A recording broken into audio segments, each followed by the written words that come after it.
30 তারিখ যখন শুনতে পাই যে ম্যাডাম জিয়া নাই, আমাদের যে জননী সে নাই, মাদার অফ ডেমোক্রেসি সে মরে গেছে, রাত্রি এবার চলে আসি।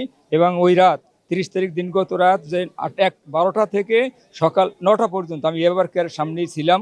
এবং চিন্তা করছি আমার মা যেমন ভালোবাসি, আমার মা মরে গেলে আমি তার পাশে থাকতাম। আজকেও আমার দিনটা আমি কাটাই যে যখন অত দূর থেকে এসেছি। আর এই মায়ের জন্য যখন তাকে বিদেশে নিতে চাইছিল, তখন আমি কিছু কবিতা লিখেছি তার অনুভূতিটা।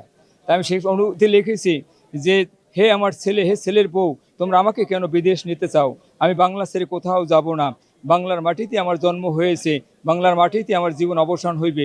অনেক স্বৈরাচার আমাকে দেশ থেকে বিতাড়িত করতে চাইছে।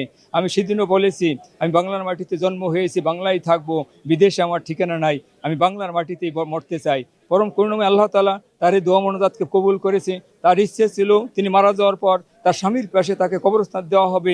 এখানে তাই নতুন প্রজন্মের কাছে বলে গেছে, সেটি আল্লাহ কবুল করেছেন। আমি এক কথায় বলতে চাই যে বেগম আমাদের ডেমোক্রেসির মাথা, মমতাময়ী মাতা বেগম যে নেতৃত্ব যে বেগম দিয়ে চলে গেছে, কিন্তু তার আদর্শ সে কবরে নিয়ে যায় নাই। তার আদর্শ, জাতীয়বাদের আদর্শ বাংলার তার দলের ভিতরে বাংলার জনগণের দ্বারে দ্বারে পৌঁছিয়ে দিয়ে গেছে।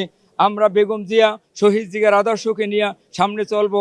এবং তারেক জিয়াকেও আমরা যেভাবে পারি, কথায় পারি, বুঝে পারি, বিভিন্নভাবে ভুল মানুষের হইতে পারে, কিন্তু যারা ভুল করছে তাদের কি অবস্থা হয়েছে ওই ইতিহাস দিকে আমাদেরকে শিক্ষা নিতে হবে। আমরা যেন আর কোনোদিন ভুল না করি।